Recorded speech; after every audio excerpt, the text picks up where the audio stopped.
In 2004, the U.S. State Department designated Vietnam as a country of particular concern, or CPC. Small improvements in religious freedom conditions prompted the government to lift this designation in 2006. Now, an alarming rise in the number of prisoners of conscience is prompting the United States Commission for International Religious Freedom, USCIRF, to urge the government to put Vietnam back on the list.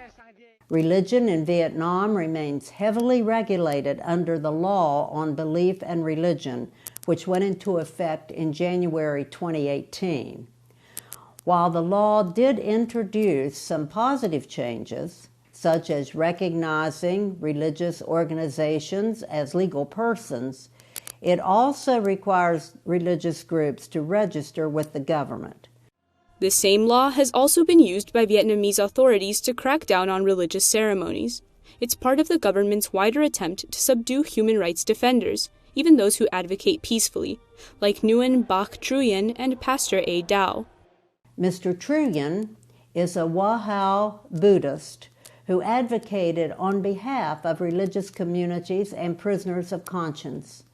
In April 2018, he was sentenced to 11 years imprisonment.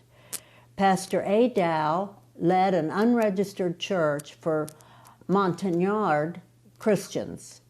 He was arrested and sentenced to 5 years imprisonment. Now USCIRF is actively working to obtain both men's liberation. In the meantime, we urge the government to allow U.S. diplomats to visit them in prison, to ensure that they are being well treated and that their medical needs are being met.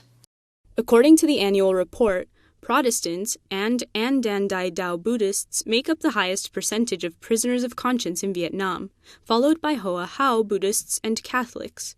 Regardless of individual religious beliefs, USCIRF continues to support those whose fundamental freedoms have been violated.